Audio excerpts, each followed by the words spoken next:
পূর্ণতা এমন একটা জিনিস যেটা কারো জীবনেই কোনোভাবে কমপ্লিটলি ধরা দেয় না। মাই ডিয়ার ফ্রেন্ডস, কিসের এত কষ্ট, কিসের এত হতাশা, কিসের এত দুঃখ? তোমার মনে হচ্ছে তুমি জীবনে একেবারে অপূর্ণ, তোমার জীবনে কোনো পূর্ণতা নেই, কোনোদিন পূর্ণতা পাবেও না। ভাই দেখো, পূর্ণতা এমন একটা জিনিস যেটা কারো জীবনেই কোনোভাবে কমপ্লিটলি ধরা দেয় না। তুমি যাকে দেখে মনে করছো যে সে একেবারে পরিপূর্ণ, তার কোনো দুঃখ কষ্ট নেই, তার কোনো অভাব অনটন নেই, তুমি তাকে জিজ্ঞেস করো গে, সে তোমাকে ঘটা করে খুবই দুঃখের সাথে তার একটা অপূর্ণতার গল্প তোমাকে শোনাবে। এটা তুমি শতভাগ সত্য বিশ্বাস করে নাও, কারণ পূর্ণতা কখনোই পূর্ণতা পায় না। এটা খুব সহজে তোমাকে বুঝতে হবে। পূর্ণতা বলে কিছু নেই, প্রত্যেকটা মানুষের জীবনে অপূর্ণতা থাকবে।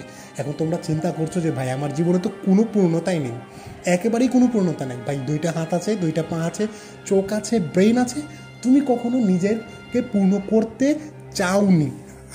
চেয়েছো, চেষ্টা করেছো, কিন্তু ভাগ্য তোমার সাথ দেয়নি বা পরিবেশ পরিস্থিতি তোমার সাথ দেয়নি, ভেঙে যাবে না। তুমি একেবারে লস করেছো তা না, তুমি অভিজ্ঞতা অর্জন করেছো এবং সেই অভিজ্ঞতাই তোমাকে একদিন পূর্ণতা দান করবে। পূর্ণতা দান করবে সেই আংশিক পূর্ণতা দান করবে, মানে তুমি যেগুলোর জন্য ছুটছিলে সেগুলো থেকে কিছু তোমাকে দিবে। তুমি সম্পূর্ণ সবসময় সব কিছু পূর্ণভাবে পাবে এটা কখনোই চিন্তা করো না, কারণ পূর্ণতা এমন একটা জিনিস যেটা কারো জীবনে কখনো কমপ্লিটলি ধরা দেবে না। সুতরাং মানুষের জীবনে অপূর্ণতা থাকবেই। এটাই যত তাড়াতাড়ি তুমি বুঝে নিতে শিখবে, তত তাড়াতাড়ি লাইফটাকে এনজয় করতে পারবে, জীবনটাকে উপভোগ করতে পারবে। জীবনটা উপভোগ করার জন্য, হতাশা করে কাটিয়ে দেওয়ার জন্য নয়। একটা সময় তোমার জীবনে অনেক হতাশা থাকবে, আমার জীবনেও অনেক হতাশা ছিল, এবং যখন বুঝতে শিখেছি যে না, হতাশ থেকে কোনো লাভ হবে না, হতাশার মধ্যে ডুবে থেকে কোনো লাভ হবে না, হতাশাকে কাটিয়ে থাকতে হবে। কারণ প্রত্যেকটা মানুষের জীবনে হতাশা আছে, স্বাভাবিক বিষয়, এটাকে মেনে নিতে হবে এবং হতাশার বাইরে গিয়ে কাজ করতে হবে। যেটা আছে সেটা নিয়ে সন্তুষ্ট থাকতে হবে এবং যেটা নেই সেটা অর্জনের জন্য লড়াই করে যেতে হবে।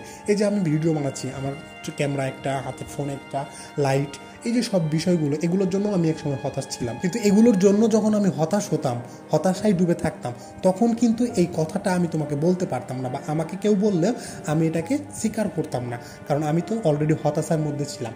কিন্তু আমি চেষ্টা করেছি এগুলোকে অর্জন করে নেওয়ার, দিনের পর দিন পরিশ্রম করে এগুলো অর্জন করে নিয়েছি। বিধায় আজকে তোমাকে বলতে পারছি যে তুমি যখন হতাশ না হয়ে থেকে তুমি যেটা চাইছো সেটা অর্জন করার পেছনে সময়টা দাও, তাহলেই দেখবে যে হতাশা আর জীবনে ছুঁতে পারবে না।